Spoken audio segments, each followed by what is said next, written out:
Good morning, Leslie from Silent Rolling Acres here. I just want to take you along with me today as I prepare our orders for today's shipping schedule for our farm.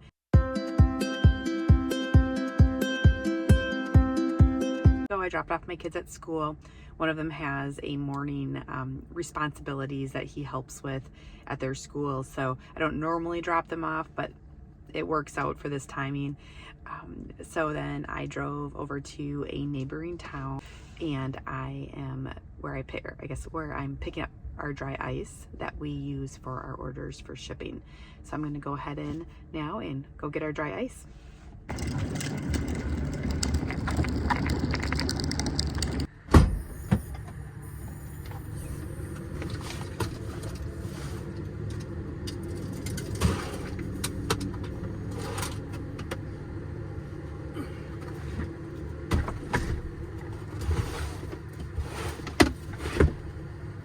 All right, so I just got the dry ice.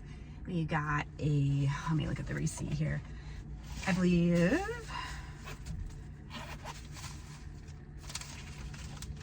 got about 83 pounds of dry ice today. So it fit into my rolling cooler I have back there. I like to get the thicker blocks of dry ice just because they last a little longer versus some of the thinner ones. They just don't, so they don't dissipate as quickly, because by the time I use them today and they sit in the cooler, they'll stay cold because they're in cold mass, but how much I bought is actually going to decrease throughout the day as I pack the orders. And then once I put them in the box and they're packaged up and getting ready to ship, there's just loss naturally of the dry ice over time. And so it will be, I always buy a little extra just to make sure I have enough to get me through, but then also to get the block through until it's officially in UPS's hands as well. So, all right, now we're going to drive back to the farm and start packing boxes. I decided to do a last minute stop at Aldi. I forgot I didn't forget, but we have herd health work going on later this week, and I usually feed everybody who helps. So I'm gonna stop quick and get food for our lunch that way I can get everything prepped beforehand. Before I start packing orders, I'm gonna put the chicken in the crock pot to cook. I am making chicken tortilla soup for our herd health day. It's gonna be a copycat version of Chick-fil-A, so we will see how it is. I've only had the soup once. It was from Chick-fil-A and it was really good. So I probably won't even be able to tell the difference that much, but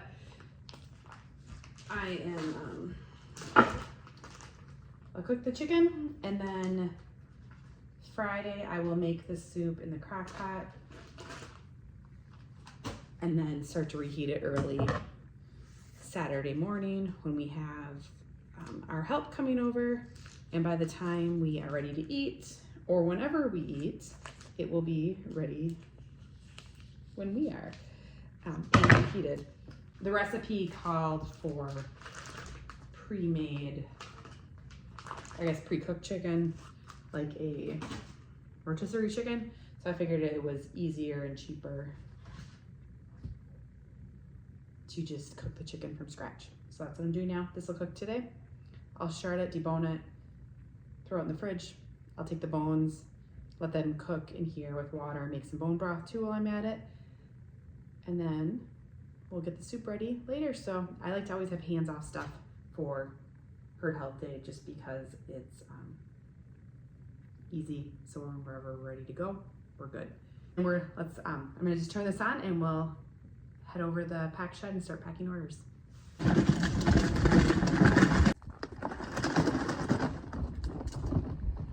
I am in my pack shed, and this is where I pack my orders. So I'm going to get started. On most of my shipping days, unless we have a smaller amount of orders, I will usually prepare my beforehand. I will put out a box based on the order size. So this is one order that I've got coming up, and I will look at it, and with the experience I have now, I have a good idea of how much meat can fit typically in the box along with dry ice or ice packs. So I will prep those.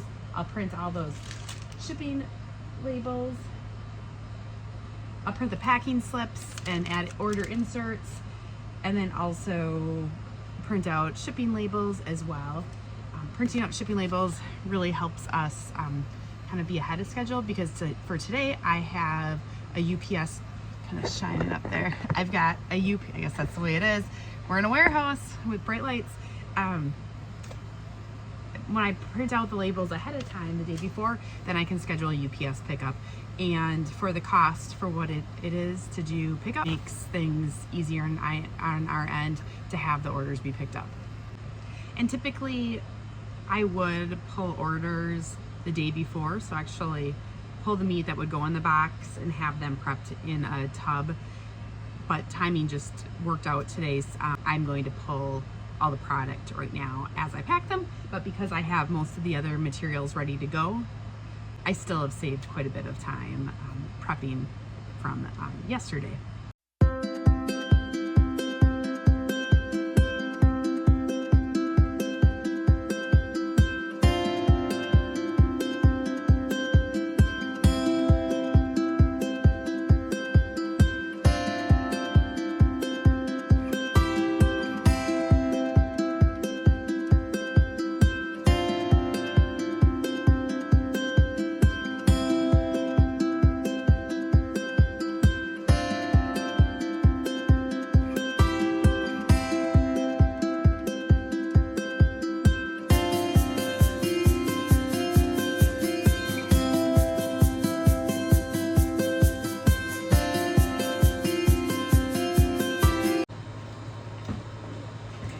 So next I'm going to pack stew meat in our orders. So most of actually our orders this week are Farm Club, which is our subscription club box, and members can pick shipment every 3 months or every 6 months. It's a nice way just to get goat meat on as a part of their regular kind of rotation of meats that they eat with their family. But one of our the main box that people can pick from is our Grazer's Choice box, which has a range of different cuts. We have premium cuts, which are, just looking at my notes here, rib chops, or leg of goat, assorted cuts. They get a selection of roast, shank, neck roast, steaks if we have them. And then they also all get stew meat and some ground meat. So when I pack orders like I am today, I usually will do is pack all the ground and stew meat first, just because that's the easiest. Ground meat is in 1 pound packages, so it's pretty straightforward for recording and checking weights. Our stew meat is in a certain range, so it usually is right on with what our package sizes is. So next I'm going to put in, pack all the stew meat for each of the boxes, and then I'll start going through and selecting cuts. Our stew meat today, I'm actually taking out of a cooler, you can't see it down there. While we work mostly with the same processors, occasionally we will work with a few other USDA processors to cut and package our meat. I just got this back from the University of Wisconsin River Falls. It's all stew meat. Stew meat is really one of our most popular cuts, and we can't keep enough of it. Sometimes we will have different labels on the package. So I'm gonna be using this out of this cooler right now, and then I'll put it back in the freezer, and I'll get it added to the inventory probably next week when I'm not so crazy with getting order prep done. As I'm prepping orders, I just had a calendar reminder pop up. I have a conference call for Grassworks. It's our state grazing board that I am on. So I'm going to put you on pause while I continue to pack orders and be on my conference call. And then once my call is done, I'll bring you along board with the rest of the day as we're getting orders prepped. Don't worry, you won't miss a lot because I'm doing a lot of the same right here. See you in a few minutes. Finished my call, and I also finished pulling all the product for our orders. So now I'm going to play a little game of Tetris. Yes, I grew up in the 80s, and get all of our meat boxed nice and tight in our boxes, and also pack it with dry ice that I picked up earlier this morning. So let's get started. All right, so I'm just getting started with this box. I like to pack the orders as tight as possible because the less air you have in there, the colder the box stays with the dry ice, because you have less space for it to dissipate. And the cold mass of the meat combined with the dry ice, or even if we use ice packs, will keep the box colder longer.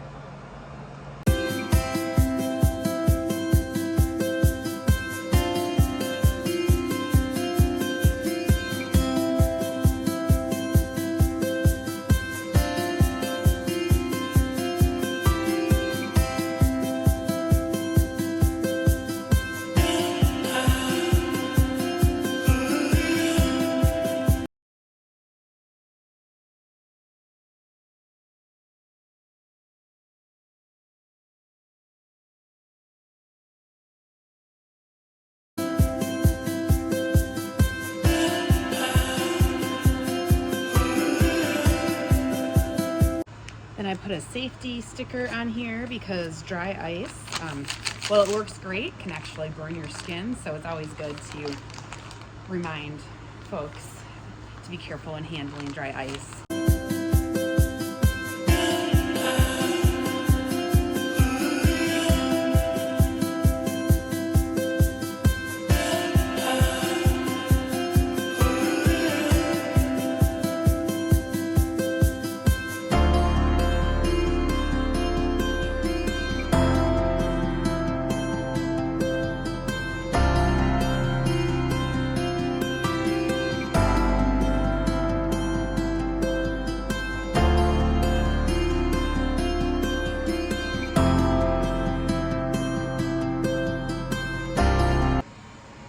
And I sticker up the rest of the box. So we do a dry ice sticker.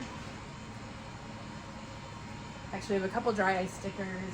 This one is to indicate how many pounds of dry ice there are in the box. This is just a reminder that there's dry ice inside and the product is perishable. And then we have a few other stickers that I'll put on next. The dry ice is actually at a certain level of pounds, it's actually considered hazardous. So when we send boxes air, which this one is going by air, it will be, it's really important to indicate how much dry ice is on that for safety purposes.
Packed. I'm only an hour and 20 minutes behind. My pickup schedule is I scheduled it between 1 and 4:15. Then they bumped it out from 1 until 7. It's all dependent on the route when the truck comes through. Our UPS trucks always come in the afternoon, late afternoon. We're kind of on the way to a distribution center. Not always, but like 95% of the time. But I like to have everything ready just in case they do come early. But we also have to be aware of like when the orders go out, if we have any air packages, they need to get to the distribution center on time. But because I scheduled the UPS pickup, they already know if we have ground or air packages as well. So we are all set. Now that I'm waiting for UPS to come, I'm gonna go have lunch. And then when I'm done, I'm gonna come back out here and do some cleanup in the pack shed and work on inventory, updating inventory.